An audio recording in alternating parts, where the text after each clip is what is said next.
Hello, welcome back to my channel. My name's Catherine and today I'm going to be painting this picture.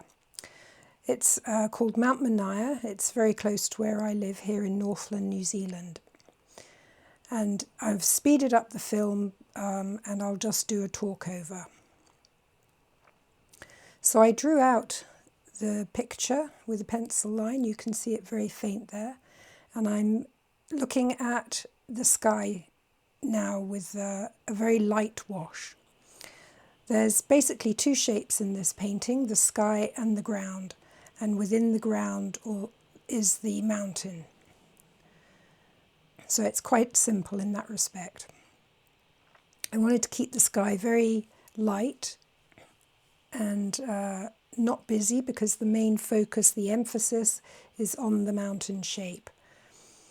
So when I was looking at the mountain shape, I was looking for the proportion. I wanted it large.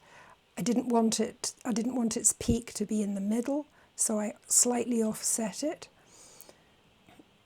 I was looking at the shapes and the values, the shadows.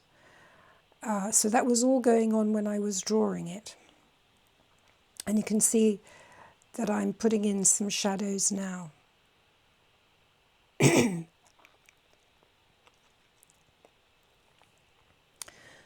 The tonal variation is quite expanded. The sky is the lightest, and you'll see as we progress the shadows get fairly dark.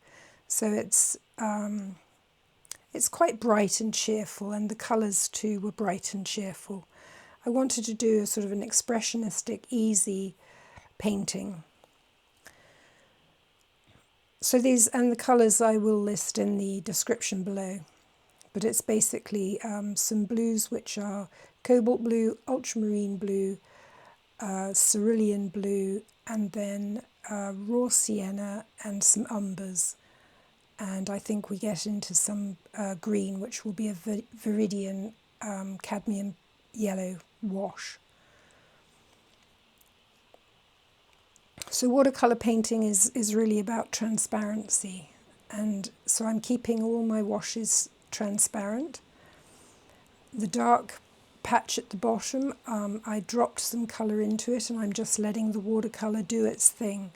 So the pigment will make little puddles and it will mix all by itself. I don't have to do anything, I just have to be patient and wait for it.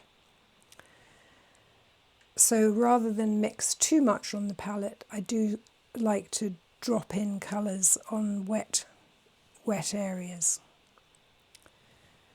I wanted to keep the peak of the mountain fairly light and have the weight and the shadows down at the base to sort of anchor it in the page.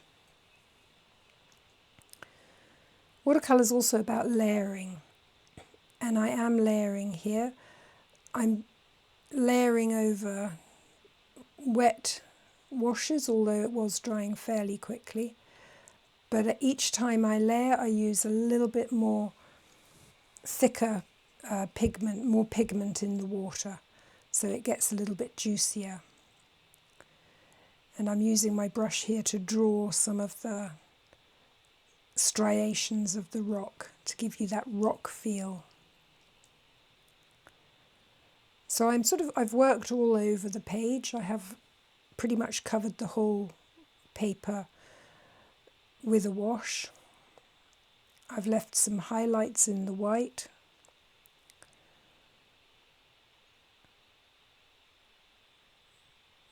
And I'm darkening the shadows as I go now.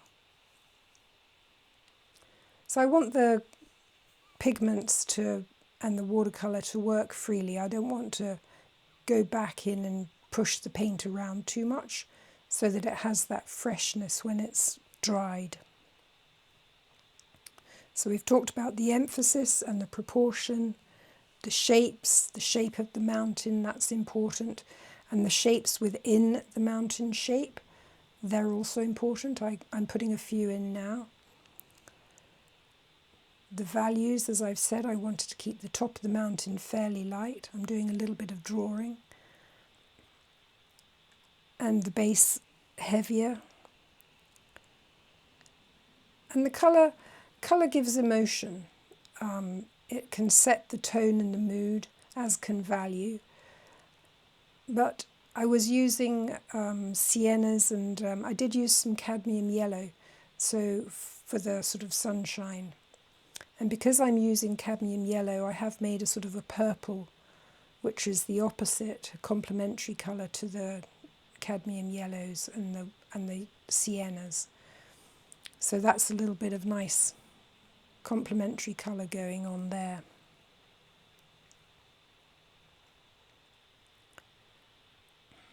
And as it progresses, we get more detail. Burnt sienna, a bit of burnt umber. Now the foreground here has dried pretty much, and I made a Viridian mix with, you've just seen me do that, Viridian cadmium yellow and some sienna. And I did a bit of sort of calligraphic marks across the foreground there that denote the bushes, because there were bushes at the base of the picture. Okay, I'm lifting out that blue, that purpley blue is still damp. You can see the shine on the paper. So with a dry brush, I'm wiping the brush off, and then I'm putting it into that damp mixture, and you can see I've lifted out some of the colour. So that's another good technique that you can use to create form. So you get the idea that it's sort of craggy rocks. You can really only do that when the paper is damp, so you need to just keep an eye on it. And that's the picture. I did a little bit of darkening of the sky. It was a bit too bland.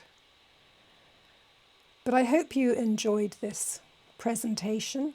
I did speed it up so you didn't have to sit here for 15 minutes. And try it out for yourself, and I hope to see you next time. In the meantime, happy painting.